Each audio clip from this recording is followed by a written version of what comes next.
La Segunda Guerra Mundial en color. La Guerra Relámpago. Durante la tarde del 31 de agosto de 1939, el ejército alemán ultima los preparativos para invadir Polonia. Los pilotos estudian sus objetivos. Los tanques se desplazan hacia sus posiciones de asalto. Al día siguiente, en las primeras horas del 1 de septiembre, soldados alemanes vestidos con uniformes polacos asaltan una estación de radio situada en el lado alemán de la frontera, causando unas cuantas víctimas. Es la agresión que poco después servirá de pretexto a Hitler para justificar su ataque.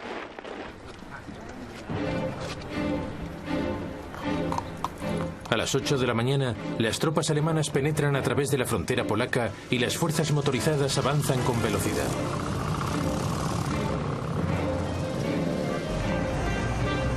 Dos días después, el 3 de septiembre, Gran Bretaña y Francia declaran la guerra a Alemania en cumplimiento de su promesa de apoyar a Polonia. Pero para entonces, los polacos ya están en serios apuros. A pesar de ser superados en número, se enfrentan a una nueva modalidad de guerra para la cual no están debidamente preparados: la Blitzkrieg o Guerra Relámpago. Las tareas de los polacos se ven aún más dificultadas por la ocupación de Checoslovaquia por los alemanes. El oeste del país, incluyendo la capital, Varsovia, está rodeado por 3 lados por territorios bajo control alemán. Esta ventaja geográfica es esencial para el gran plan de Alemania. La misión de la primera ofensiva de los tanques consiste en efectuar una importante penetración inicial. Pero la victoria definitiva dependerá de movimientos de tenazas hacia el interior destinados a rodear y aplastar al enemigo. Dichos ataques procederán del Grupo de Ejércitos Norte, comandado por el general Fedor von Bock, que lanzará sendas ofensivas desde el nordeste de Alemania y el este de Prusia. El Grupo de Ejércitos Sur, dirigido por el general Gerd von Rundstedt, lanzará otras 2 desde Silesia y Eslovaquia. El objetivo de los movimientos de tenazas es confluir en las proximidades de Varsovia y Brest-Litovsk.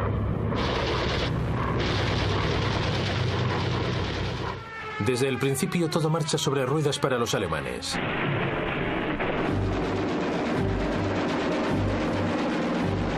La aviación polaca es prácticamente eliminada en los 2 primeros días.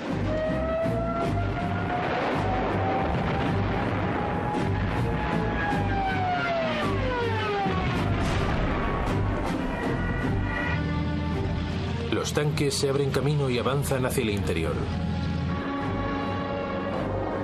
Y los Stukas y los bombarderos de alcance medio se revelan terriblemente destructivos.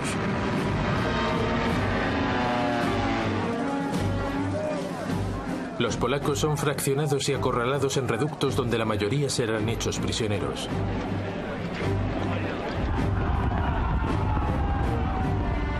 Circula el rumor de que algunas valerosas unidades de caballería polacas han intentado hacer frente a los Panzers, pero en vano. Los polacos se muestran menos hábiles y no pueden hacer frente a la velocidad del enemigo. Simplemente son apartados de en medio.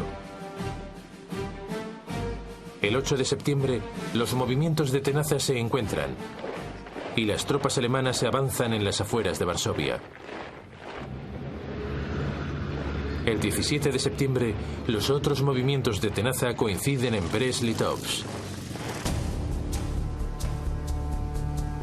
Ese mismo día, fuerzas soviéticas cruzan la frontera este de Polonia según lo acordado entre Hitler y Stalin en el Pacto Nazi-Soviético.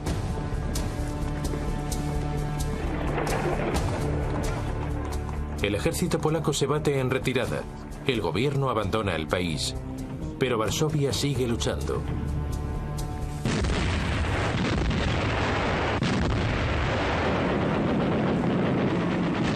Sus defensores rechazan la oferta de rendición alemana, y la máquina de guerra alemana se emplea contra ellos con toda su furia.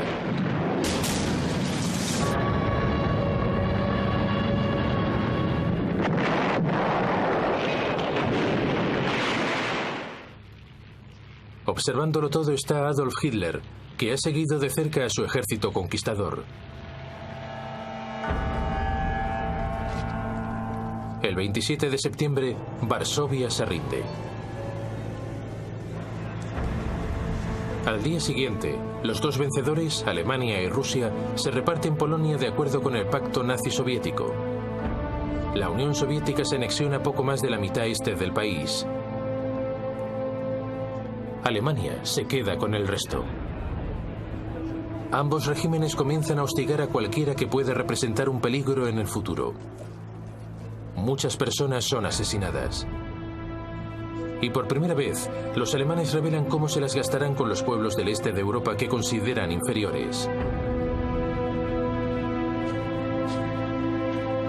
Envían a sus Einsatzgruppen, las unidades especiales de las SS, para dar caza a los judíos.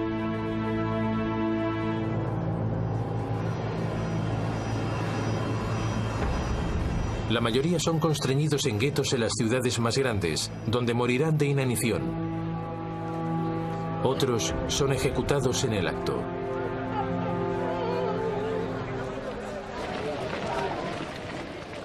La invasión ha supuesto el fin del ejército polaco. Más de 50.000 hombres huyen hacia Francia. Allí funciona un gobierno provisional formado por el general Władysław Sikorski. Los polacos lucharán valerosamente desde el exterior.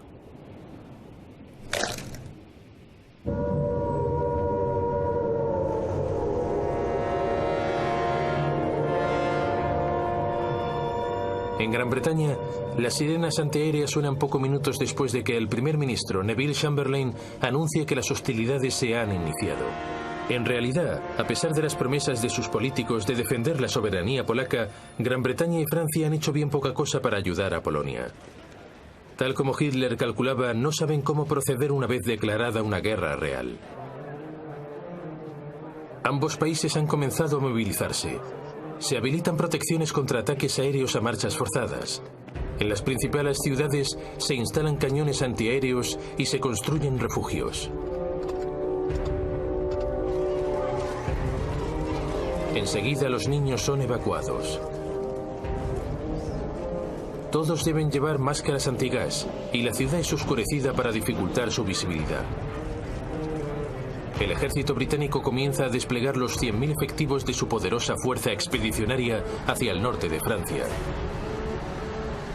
Las tropas francesas han sobrepasado ligeramente la frontera alemana, pero rehúsan avanzar más allá del área cubierta por su artillería. La iniciativa está aún en manos de Hitler, y él por lo menos sabe qué va a hacer a continuación.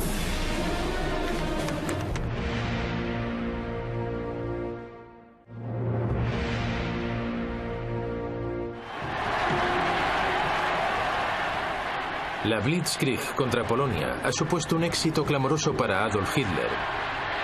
Ha sometido a un país entero en menos de 4 semanas, y su avidez aún no se ha saciado. Por eso ordena a sus generales que planifiquen el ataque contra Gran Bretaña y Francia en noviembre de 1939, cuando aún no han pasado ni 2 meses desde la caída de Polonia.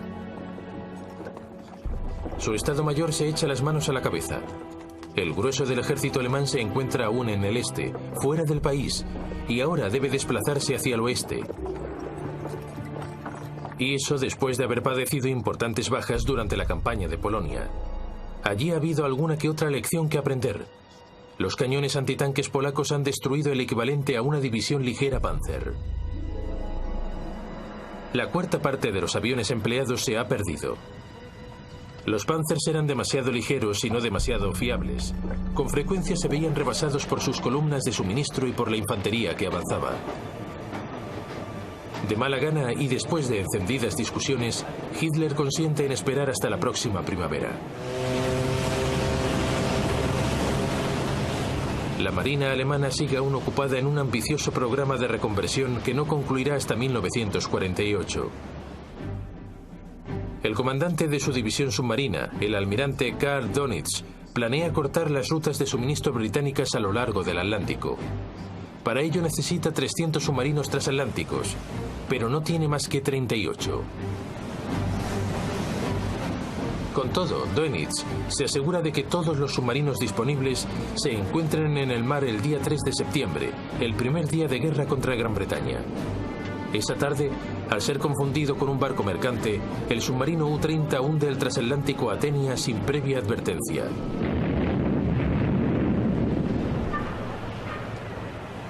La agresión se cobra 112 vidas, incluyendo 26 civiles americanos. La Marina británica supera de largo a su homóloga alemana. Posee 12 acorazados, Alemania ninguno. Posee además 5 portaaviones, Alemania igualmente ninguno. Así, después del incidente de la Athenia, Gran Bretaña declara el bloqueo total de los puertos alemanes. Sin embargo, pese a su superioridad numérica, la Royal Navy cuenta con muy pocos barcos de escolta. Muchos mercantes deben zarpar solos, y a finales de 1939, más de 100 ya han resultado hundidos. Enseguida se hace evidente que los británicos han subestimado lamentablemente la amenaza submarina. El 17 de septiembre, el U-29 hunde el portaaviones británico Courageous.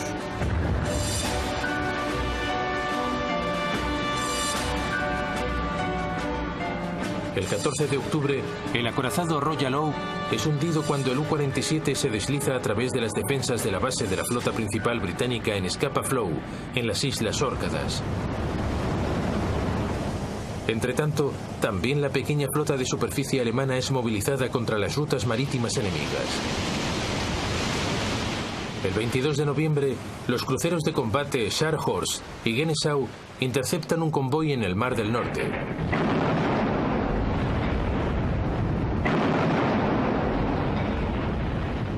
Hunden también su buque escolta, el crucero mercante armado Rawalpindi. Pero es el acorazado de bolsillo Graf Spee el que causa mayores problemas. Diseñado específicamente para atacar buques de abastecimiento enemigos, con sus cañones de 28 centímetros es capaz de destruir cualquier buque y darse rápidamente a la fuga, y su velocidad le permite escapar de cualquier acorazado. El Graf Spee zarpa de Alemania antes del inicio de las hostilidades. Pronto se dedica a cortar rutas comerciales en el Atlántico Sur y en el Índico. Finalmente, 3 cruceros británicos, el Exeter, el Ajax y la Shields, lo interceptan a poca distancia del Río de la Plata, en la costa este de Sudamérica. Las naves británicas dañan el acorazado de bolsillo tan seriamente que ha de refugiarse en el puerto neutral uruguayo de Montevideo. Allí los alemanes creen en el falso rumor de que han llegado a la zona unas fuerzas británicas mucho más potentes. Cuando el Graf Spee es conminado a abandonar el puerto, su capitán decide hundirlo antes de que lo aniquile el enemigo.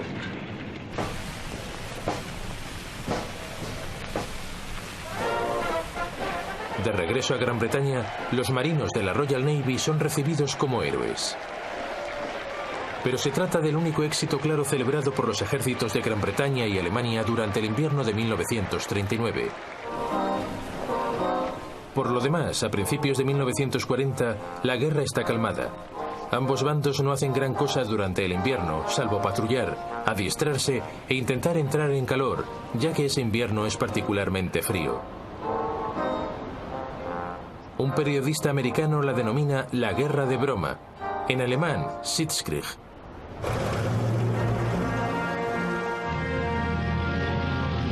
En primavera, la fuerza expedicionaria británica toma posiciones a la izquierda del frente en la frontera belga.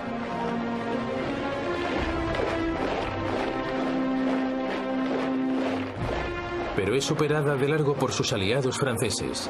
Francia posee cerca de 100 divisiones a lo largo de las fronteras belga y alemana, y otras en reserva en sus proximidades. Este desequilibrio significa que el comandante británico Lord Gord ha de aceptar sin rechistar las ideas del general francés Maurice Gamelin. Y esas ideas son completamente defensivas. Las esperanzas francesas están depositadas en las imponentes barreras de la línea Maginot. una serie de fortificaciones que transcurren desde Suiza a Bélgica a lo largo de la frontera germano-francesa. La línea Maginot se considera totalmente impenetrable y su objetivo es mantener a salvo el territorio francés. Pero por otra parte, los aliados no tienen idea de cómo derrotar a Alemania. El 30 de noviembre de 1939 se abre un nuevo escenario bélico. La Unión Soviética invade su pequeño país vecino, Finlandia. Finlandia no consiguió independizarse de los rusos hasta 1918 y los detesta. El dictador soviético Joseph Stalin está convencido de que algún día los fineses permitirán a los alemanes atacar Leningrado y el fundamental puerto ártico de Murmansk. El ejército rojo supera al de sus adversarios en número de más de 10-1. La invasión promete ser un paseo. Pero su cúpula militar ha sido aplastada por las contundentes purgas de Stalin. Los fineses están dirigidos por el general Gustav Mannerheim. Se defiende utilizando táctica relámpago sobre la espesa nieve, a menudo sobre esquís. Las tropas soviéticas, confusas y mal dirigidas, padecen numerosas bajas. La brava resistencia de Finlandia estimula la imaginación de franceses y alemanes. Pronto planean el envío de ayuda vía Noruega y Suecia. El hecho de que eso puede involucrar a dos países neutrales en la guerra es ignorado.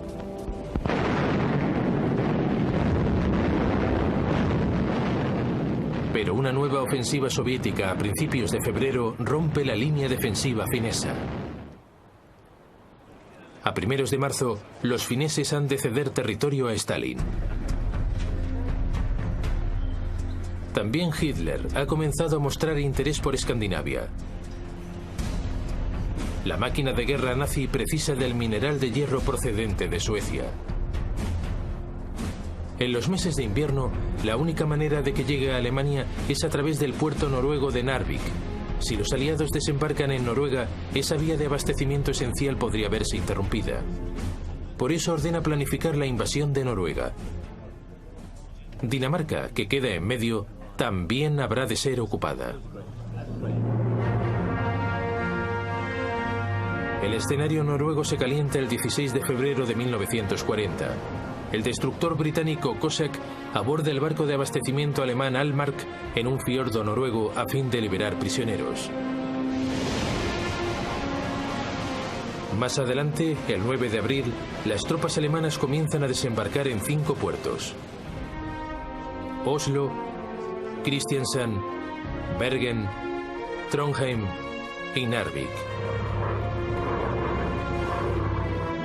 De manera simultánea, efectivos de la recién creada división paracaidista alemana ocupan los aeródromos de Stavanger y Oslo. Cogidos por sorpresa, los defensores noruegos se ven rápidamente aplastados. También los daneses. Las fuerzas alemanas ocupan ambos países en 24 horas. En Noruega, los alemanes se desplazan velozmente para conectar sus cabezas de playa y ocupar las principales ciudades. En el aire, el dominio de la Luftwaffe es incontestable. Los aliados responden. Una fuerza de desembarco es enviada a la zona con la intención de recuperar Narvik. Las tropas de Francia y Noruega consiguen su objetivo el 28 de mayo. Pero una poderosa fuerza alemana se aproxima.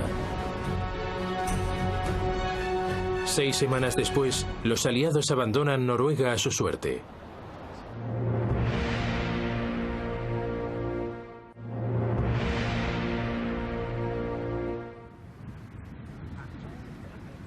Hitler ha pasado la mayor parte del invierno y la primavera en el Berghof, su refugio rural en el sur de Baviera. Para él, lo acaecido en Escandinavia ha sido algo secundario. Se ha dedicado a preparar su próxima gran Blitzkrieg contra Gran Bretaña y Francia.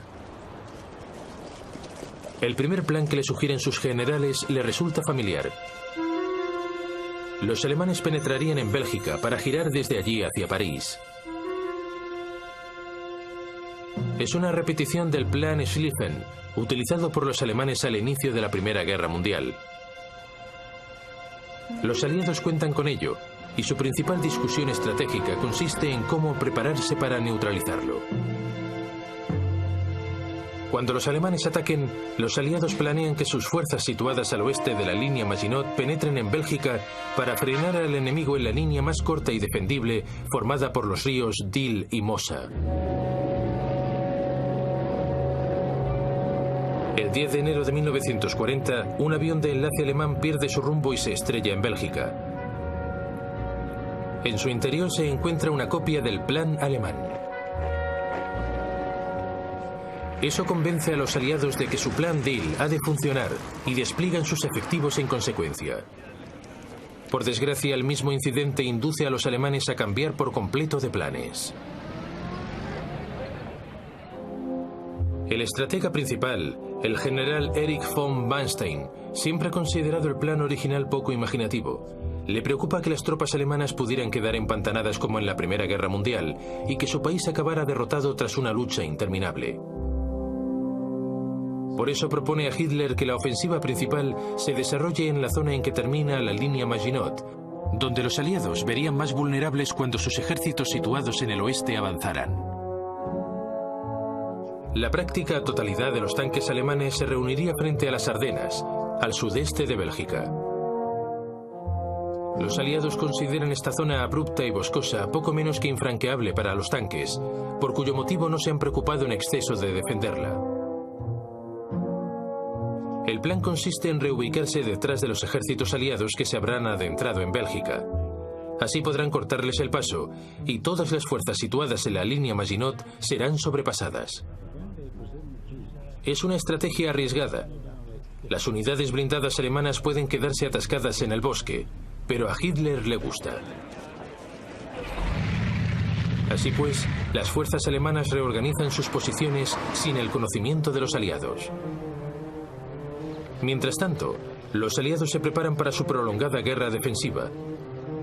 Además de la formidable barrera de la línea Maginot, poseen una ligera ventaja en cuanto a efectivos, alrededor de 110 divisiones frente a las 95 alemanas.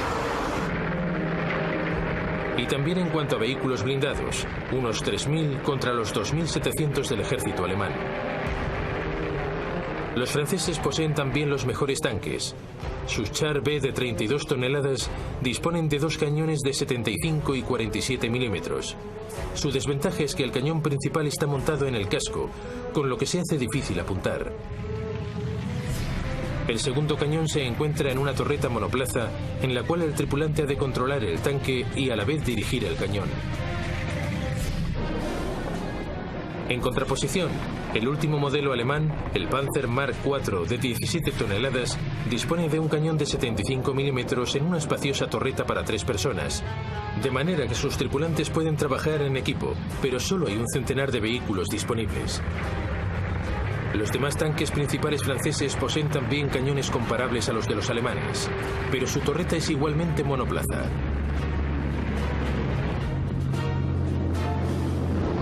El único ámbito en el que los alemanes cuentan con una clara ventaja es el aire. La Luftwaffe posee 2.000 bombarderos, los aliados únicamente 800.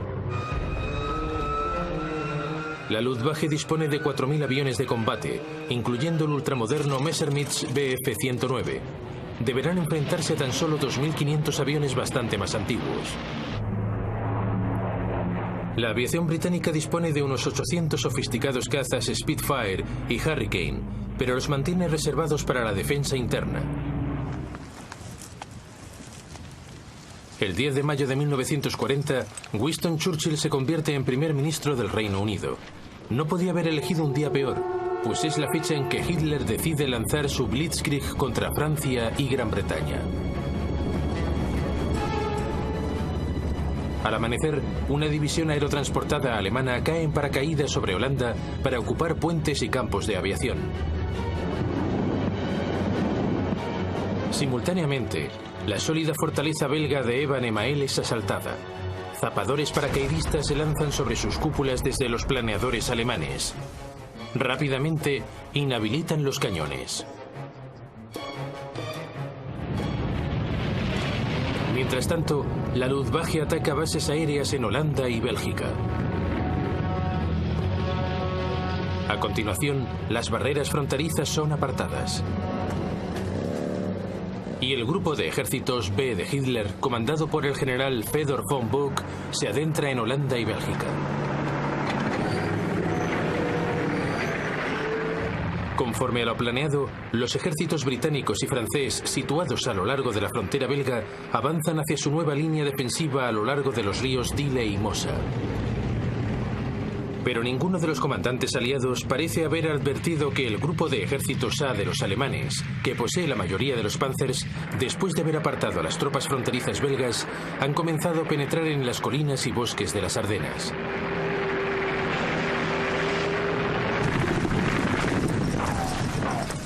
Mientras tanto, los alemanes avanzan velozmente a través de Holanda.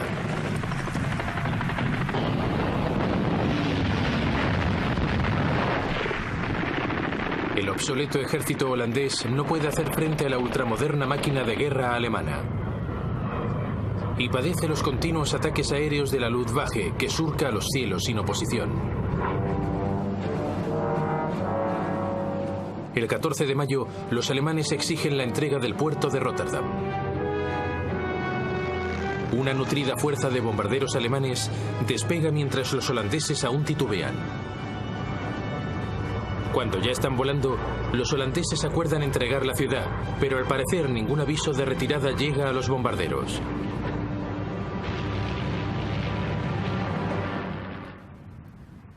Rotterdam es devastada. Holanda capitula al día siguiente.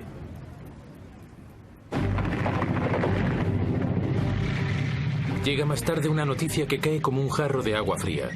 La posibilidad que británicos y franceses habían juzgado imposible se ha cumplido. Los tanques alemanes han atravesado las Ardenas y han llegado hasta el Mosa por la tarde del 12 de mayo.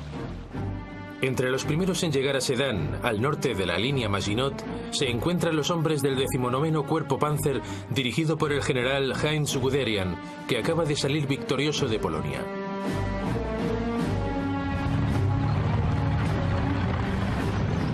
Guderian demuestra ahora cómo se debe hacer una Blitzkrieg. Se desentiende de las tropas situadas en la línea Maginot y no espera a que lo alcance su propia infantería. Avanza directamente. Al día siguiente, las tropas de asalto cruzan el río Mosa.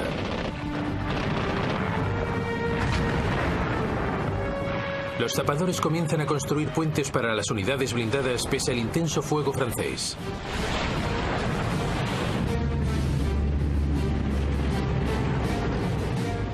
El día 14, los Panzers comienzan a cruzarlos.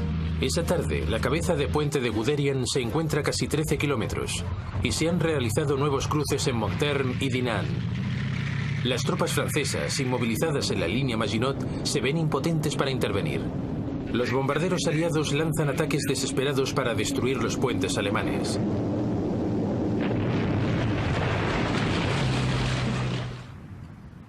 Pero la mayoría son derribados.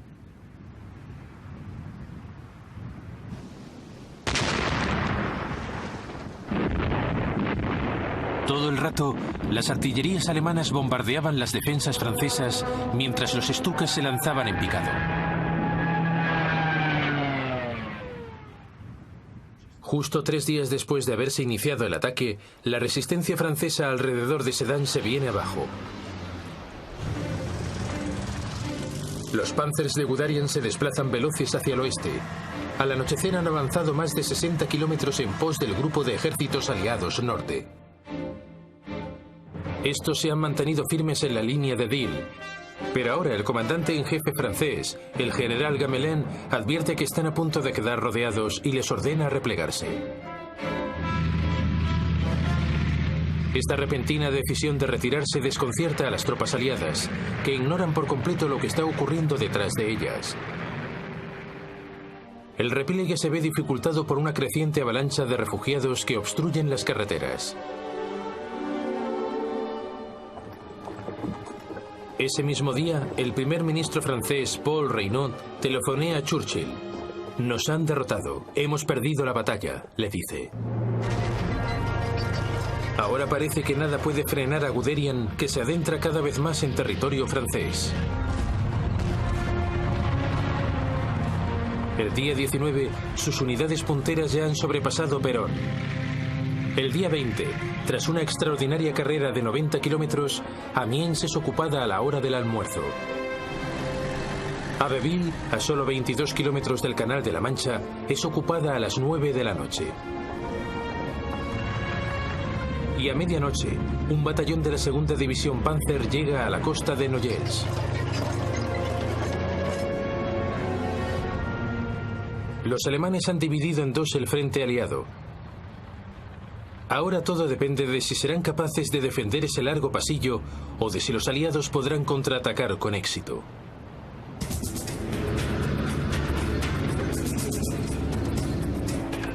Así las cosas, los británicos están dispuestos a romper las líneas alemanas. El 21 de mayo, dos batallones acorazados se preparan para lanzar un ataque en el sur de Arras. Los tanques británicos son menos apropiados para el combate en rápida evolución que los franceses. Su máquina más eficaz, el Matilda II, ha sido diseñada para ofrecer soporte a la infantería. Aunque está bien acorazado, es lento y sus cañones son menos potentes.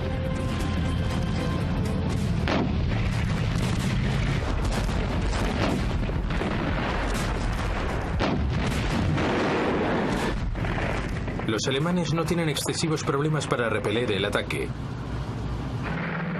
Pero eso produce una reacción. El alto mando alemán comienza a preocuparse por sus prolongadas líneas de comunicación. En consecuencia, por el momento el avance hacia el sur de Francia queda suspendido hasta que llegue la infantería. La prioridad es girar hacia el norte y eliminar a la fuerza expedicionaria británica y al primer ejército francés que combate a su lado.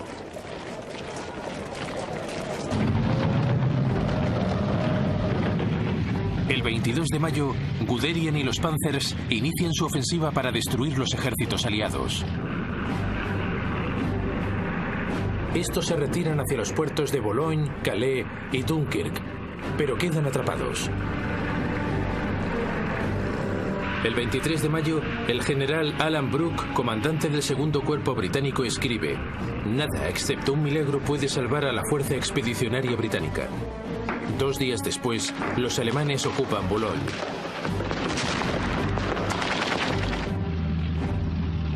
Empieza a parecer que incluso un milagro llegaría aunque demasiado tarde.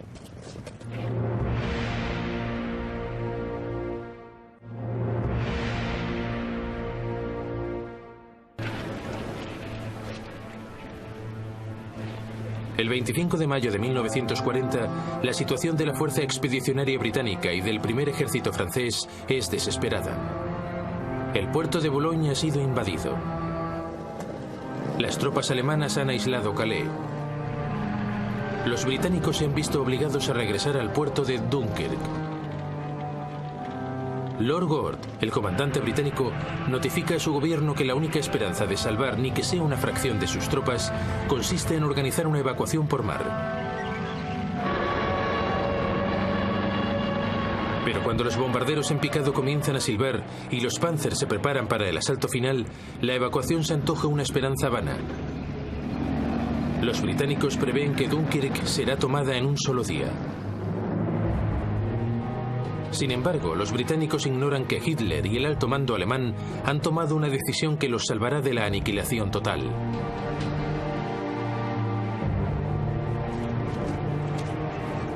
Los alemanes son plenamente conscientes de que los tripulantes de sus Panzers están exhaustos y de que sus máquinas necesitan reparaciones urgentes. Los ataques lanzados por De Gaulle y los británicos han fracasado, pero han puesto en evidencia hasta qué punto son vulnerables las líneas de comunicación alemanas. Esta es la gran debilidad de la Blitzkrieg. Por consiguiente, el alto mando toma una decisión fatídica. Ordena frenar el avance de los Panzers para evitarles daños mayores y esperar la llegada de la infantería. Solo entonces serán eliminados los aliados atrapados en Dunkirk. Así pues, la Blitzkrieg se detiene y los Panzers paran motores. No avanzarán durante 2 días, lo suficiente para conceder, especialmente a los británicos, un cierto tiempo para prepararse. Mientras los tanques esperan, la única acción importante tiene lugar en Calais. Allí, las guarniciones francesa y británica se niegan a rendirse. Pero son aplastadas tras 3 días de sangrientos combates cuerpo a cuerpo. Cuando los Panzers se ponen nuevamente en marcha 2 días después, el 26 de mayo, el tiempo ha cambiado.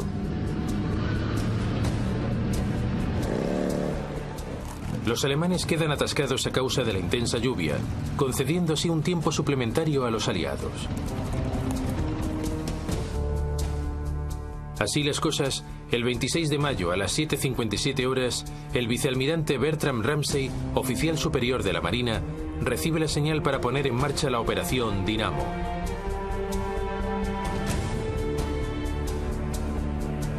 La operación Dinamo es un plan destinado a retirar a la fuerza expedicionaria británica por mar. Lo ha preparado sin demasiadas esperanzas de poderlo poner en práctica. Al día siguiente, una improvisada flota de destructores, remolcadores y transportadores cruza el Canal de la Mancha. Pero al final del día, menos de 8.000 de los más de 300.000 hombres acorralados en Dunkirk han sido rescatados. El puerto sufre un ataque aéreo tan violento que no puede ser utilizado. Y los barcos no pueden acercarse lo suficiente a las playas. Ramsay efectúa un llamamiento a todas las embarcaciones de poco calado de más de 30 pies de eslora. Cientos de lanchas, pesqueros y barcazas zarpan de los puertos de todo el sur de Inglaterra y son enviados a través del Canal de la Mancha, muchos de ellos tripulados por sus propietarios civiles. A la semana siguiente, las pequeñas embarcaciones operan junto a las playas de Dunkirk, transportando tropas a barcos más grandes, con la esperanza de ponerlas a salvo. En todo momento se ven expuestas a ataques aéreos. La aviación británica incorpora todos sus aviones de caza a la batalla para ahuyentar a la Luftwaffe.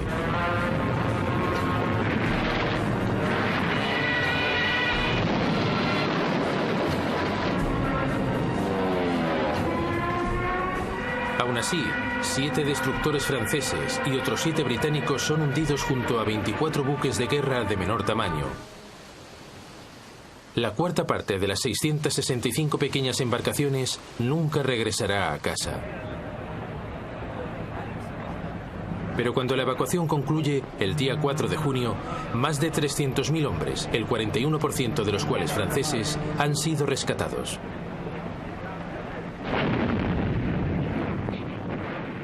Nada de eso habría sido posible sin el heroísmo del ejército francés, que ha desempeñado un papel decisivo ralentizando el avance alemán.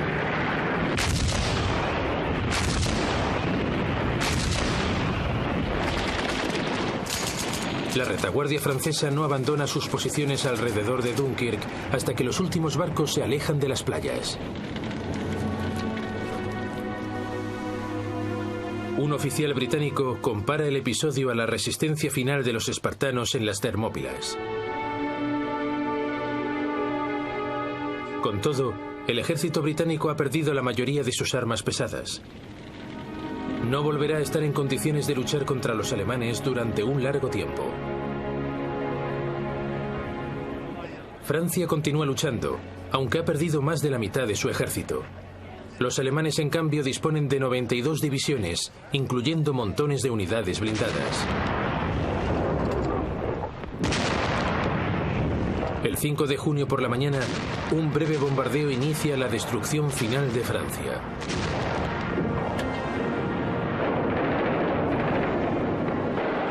Las tropas de asalto cruzan el Somme y el Aisne. En principio, la resistencia francesa es feroz y los alemanes pasan serios apuros para huir de sus cabezas de puente. Pero una vez más, la Luftwaffe ayuda a aplastar las defensas.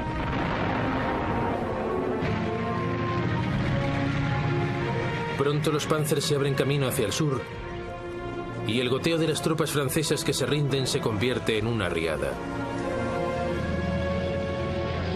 El día 8, los panzers alemanes llegan al río Sena y la infantería se encuentra a unas pocas horas de distancia.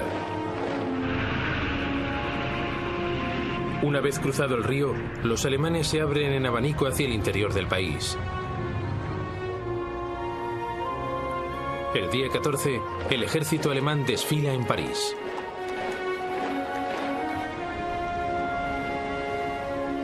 La esvástica es izada en la Torre Eiffel.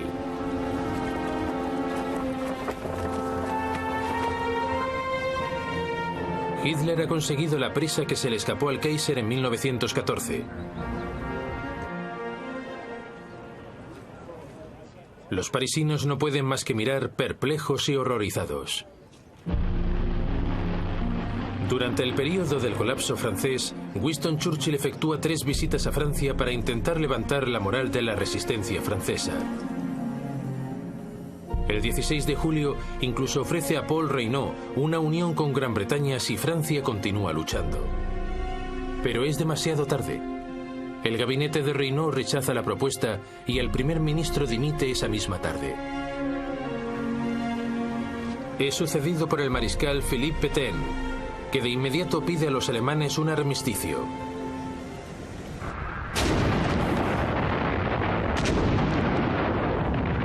Solo entonces los alemanes inician por fin el ataque a la línea Maginot, que ha quedado aislada. Después de un intenso bombardeo de la artillería, los defensores franceses ofrecen únicamente una resistencia simbólica antes de que las tropas alemanas ocupen los fuertes.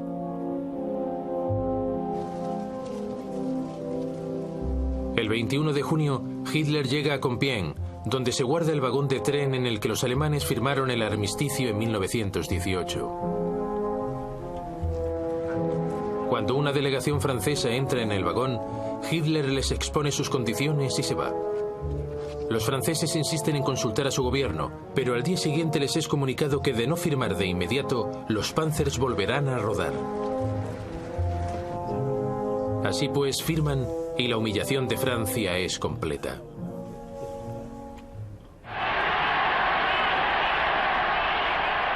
Hitler considera absoluto su control sobre el oeste de Europa. Está convencido de que ahora los británicos buscarán la paz y de que pronto podrá pasar a la segunda etapa de su plan general. Pero pese a que la Blitzkrieg ha conseguido mucho y muy deprisa, no le ha hecho ganar la guerra. Los británicos, aplastados y maltrechos, han escapado para seguir luchando otro día.